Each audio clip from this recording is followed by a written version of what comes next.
7h, 9h, Nikos Aliagas sur Europe 1. Et tout de suite la revue de presse avec David Abiker, Nikos.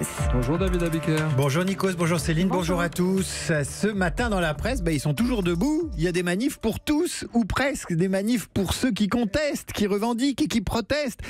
Ceux-là font la une du quotidien Libération Champagne. Et ils en ont ras-le-bol. Retraités, salariés, fonctionnaires, étudiants, ils manifestent aujourd'hui. En une de l'autre Libération, la manif pour tous remet le couvert. Les réacs fourbissent leurs armes et leurs slogans, avertit le quotidien. Ils sont également mobilisés, mais pas dans la rue, dans une étable à Mazy. Les agriculteurs photographiés dans le journal de Saône-et-Loire autour de leurs élus impuissants. Jamais il n'est tombé aussi peu de pluie dans le département depuis 40 ans. 7 petits millimètres d'eau et cette question, comment payer l'alimentation du bétail qui va manquer? Un seul moyen, faire du foin pour se faire entendre. On va démarrer avec l'appel à fédérer les colères du numéro 1 de la CGT à la une de l'Humanité. Interrogé en cette première journée de grève et de mobilisation par l'Humanité, Philippe Martinez a cette phrase prudente. La capacité de mobiliser ne se mesure pas seulement au nombre de manifestants dans la rue. Alors qu'aura lieu demain la première réunion de concertation sur la réforme des retraites, Martinez défilera aujourd'hui pour l'augmentation des salaires, pour l'augmentation des pensions, pour l'augmentation des minima sociaux et contre le système de retraite à points. Et l'opinion explique qu'au-delà de la mobilisation du jour, la mise en place d'un système de retraite à points fusionnant les 42 régimes actuels comporte un maximum de risques sociaux parce qu'elle va concerner justement tout le monde. L'autre enjeu de cette journée concerne Force ouvrière, poursuit l'opinion, qui scrute la compétition entre la CGT et FO.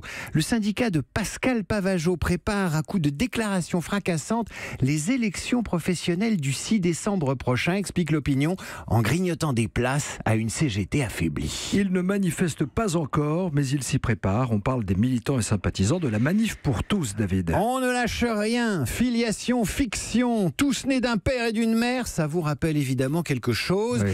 L'avis favorable du Conseil national d'éthique sur la PMA pour toutes il y a 15 jours resserre les rangs de la manif pour tous, nous explique ce matin Libération. La manif pour tous qui espère bien mobiliser comme elle l'avait fait contre le mariage pour tous il y a 5 ans, elle peut compter sur des soutiens de poids, à commencer par un fichier de 450 000 personnes, à compter sur Laurent Wauquiez, sur des porte-paroles de plus en plus nombreux dans les médias. Elle compte aussi sur Emmanuel Macron lui-même, qui d'une part a promis la PMA, certes, mais qui de l'autre a déclaré en avril dernier vouloir réparer le lien abîmé de l'Église avec l'État, rappelle Libération.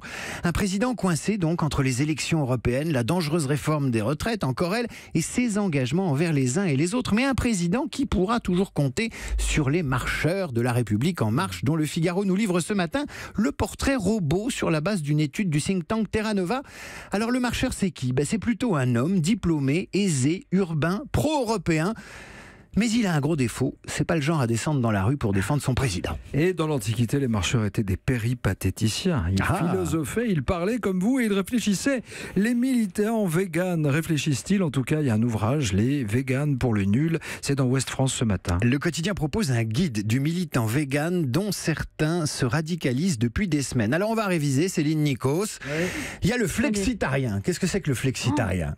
Ma langue au chat. Allez, c'est celui qui ne mange que des légumes, mais il s'autorise de temps en temps des écarts, donc c'est vous ou moi, ça s'appelle un omnivore. Vous avez le végétarien qui exclut toute chair animale. Okay. Mais alors quelle différence avec le végétalien?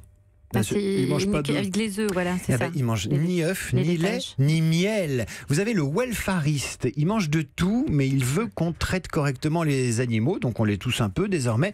Vous avez aussi le vegan, qui lui est un végétalien qui ne porte pas de cuir, de soie ou de fourrure. Et enfin, l'abolitionniste qui s'oppose à toute exploitation de l'animal. Voilà, comme ça vous saurez les distinguer quand ils vous empêcheront d'acheter un roast-beef chez le boucher. Alors d'autres militants ce matin dans la presse, des militantes féministes et japonaises qui veulent elles aussi pratiquer le sumo. L'Humanité raconte la guerre que livrent ces japonaises, exclues du terrain de jeu des sumotori. Elles n'ont pas le droit d'y poser le début du plus petit orteil. Le mouvement MeToo les a galvanisées, exclues depuis toujours de cet espace de combat toujours masculin et quasi sacré. Elles revendiquent le droit de s'y battre. Alors l'idée progresse, mais c'est long et leurs opposants traditionnalistes leur opposent cet argument vieux de 500 ans. J'ouvre les guillemets. Vers 1600, les femmes n'avaient n'avaient même pas le droit de se mêler aux spectateurs en prévention des disputes qui pouvaient éclater à la fin d'un combat entre les soutiens du vainqueur et ceux du perdant. Le féminisme est plus que jamais un sport de combat. Bravo. Moi, si j'étais un homme, Bravo. je serais capitaine d'un bateau. Un peu de Diane Tell, matin, ça fait du bien si j'étais un homme. Quand vous parlez de sumo, elles ont le même gabarit que celles qui revendiquent leur participation? Non, parce qu'en fait, le sumo, bon, c'était un sport de gros, mais en fait, les sumotoristes sont de plus en plus minces, et évidemment, les femmes, mais il y en a une pour 300 dans les salles d'entraînement, une fille pour 300 garçons. Un adversaire, ou une adversaire en tous les cas. Merci David Abiker. Votre revue de presse, c'est tous les jours sur Europe 1 à 8h30. Bonne journée à tous.